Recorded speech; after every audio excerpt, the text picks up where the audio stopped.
Welcome to Prayer is Your Weapon. This is day 100 of our Bible in a Year series. Thank you for joining us. 2 Samuel chapter 7. And it came to pass, when the king sat in his house, and the Lord had given him rest round about from all his enemies, that the king said unto Nathan the prophet, See now, I dwell in an house of cedar, but the ark of God dwelleth within curtains. And Nathan said to the king, Go, do all that is in thine heart, for the Lord is with thee.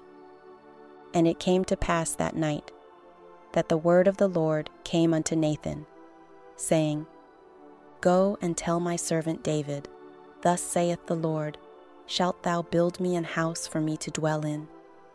Whereas I have not dwelt in any house since the time that I brought up the children of Israel out of Egypt, even to this day, but have walked in a tent and in a tabernacle.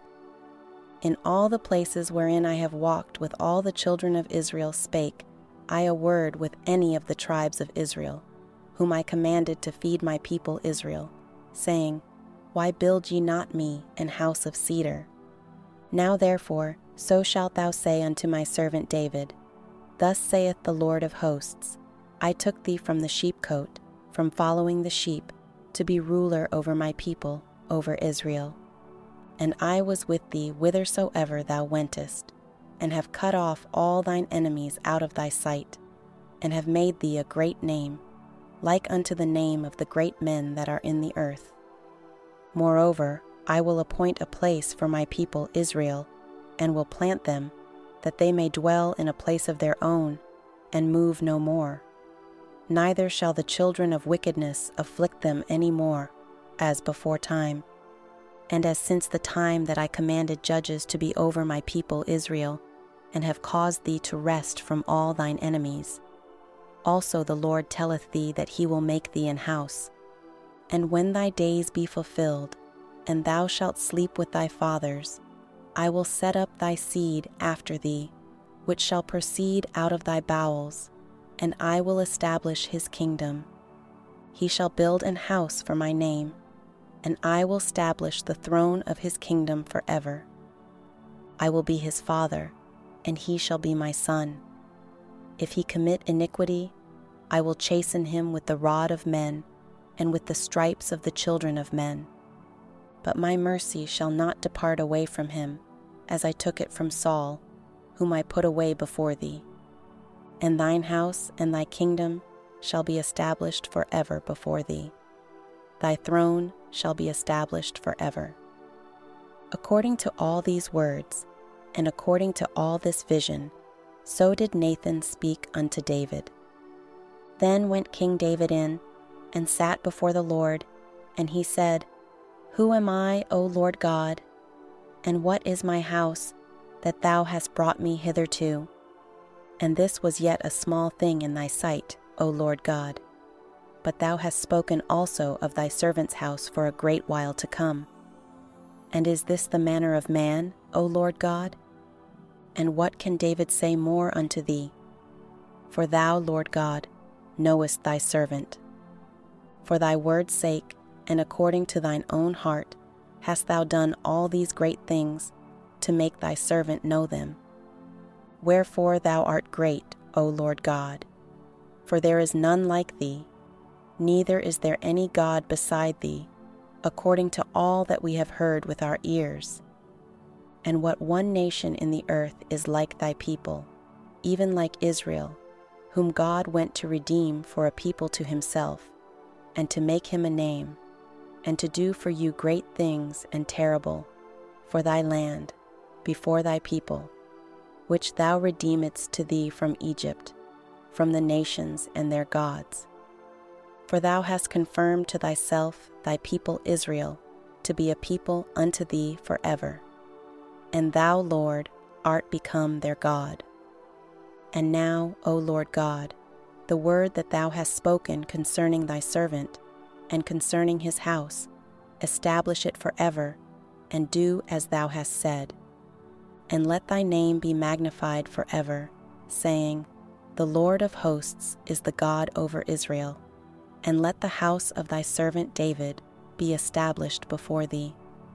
For thou, O Lord of hosts, God of Israel, hast revealed to thy servant, saying, I will build thee an house.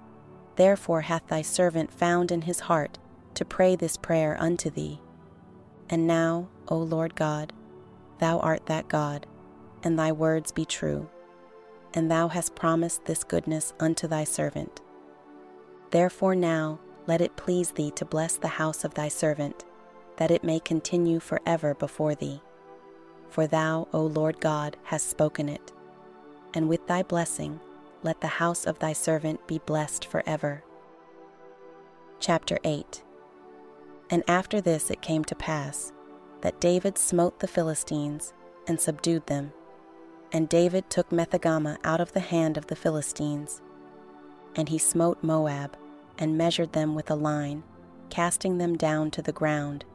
Even with 2 lines measured he to put to death, and with 1 full line to keep alive. And so the Moabites became David's servants, and brought gifts. David smote also Hadadezer, the son of Rehob, king of Zobah, as he went to recover his border at the river Euphrates. And David took from him 1,000 chariots, and 700 horsemen, and 20,000 footmen. And David houghed all the chariot horses, but reserved of them for 100 chariots. And when the Syrians of Damascus came to succor Hadadezer king of Zobah, David slew of the Syrians 22,000 men. Then David put garrisons in Syria of Damascus, and the Syrians became servants to David, and brought gifts. And the Lord preserved David whithersoever he went. And David took the shields of gold that were on the servants of Hadadezer, and brought them to Jerusalem. And from Betah, and from Berothai, cities of Hadadezer, King David took exceeding much brass. When Toi king of Hamath heard that David had smitten all the host of Hadadezer, then Toi sent Joram his son unto King David, to salute him, and to bless him, because he had fought against Hadadezer, and smitten him, for Hadadezer had wars with Toi. And Joram brought with him vessels of silver, and vessels of gold, and vessels of brass, which also King David did dedicate unto the Lord, with the silver and gold that he had dedicated of all nations which he subdued, of Syria, and of Moab, and of the children of Ammon, and of the Philistines, and of Amalek, and of the spoil of Hadadezer, son of Rehob, king of Zobah.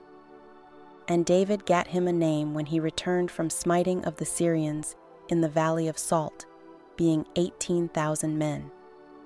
And he put garrisons in Edom. Throughout all Edom put he garrisons, and all they of Edom became David's servants. And the Lord preserved David whithersoever he went. And David reigned over all Israel, and David executed judgment and justice unto all his people.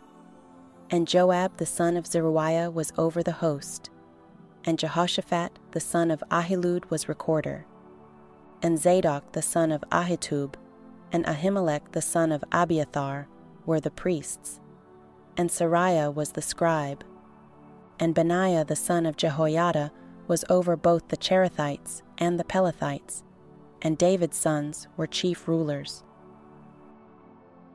Chapter 9.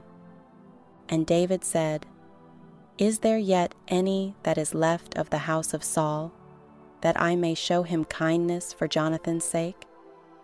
And there was of the house of Saul a servant whose name was Ziba. And when they had called him unto David, the king said unto him, Art thou Ziba? And he said, Thy servant is he. And the king said, Is there not yet any of the house of Saul, that I may show the kindness of God unto him? And Ziba said unto the king, Jonathan hath yet a son, which is lame on his feet. And the king said unto him, Where is he? And Ziba said unto the king, Behold, he is in the house of Mashir, the son of Amiel, in Lodabar. Then King David sent, and fetched him out of the house of Machir, the son of Ammiel, from Lodabar. Now when Mephibosheth, the son of Jonathan, the son of Saul, was come unto David, he fell on his face, and did reverence. And David said, Mephibosheth. And he answered, Behold thy servant. And David said unto him, Fear not, for I will surely show thee kindness for Jonathan thy father's sake, and will restore thee all the land of Saul thy father, and thou shalt eat bread at my table continually. And he bowed himself, and said, What is thy servant, that thou shouldest look upon such a dead dog as I am?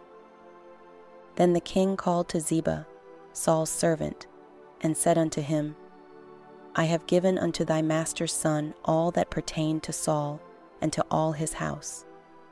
Thou therefore, and thy sons, and thy servants, shall till the land for him, and thou shalt bring in the fruits, that thy master's son may have food to eat.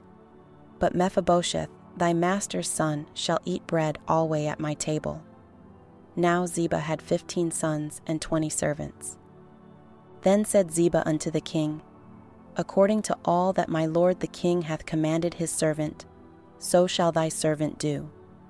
As for Mephibosheth, said the king, he shall eat at my table as one of the king's sons. And Mephibosheth had a young son, whose name was Micah. And all that dwelt in the house of Ziba were servants unto Mephibosheth. So Mephibosheth dwelt in Jerusalem, for he did eat continually at the king's table, and was lame on both his feet. That concludes today's reading. Join us in the next video as we continue our journey through the Bible. And remember, prayer is your weapon.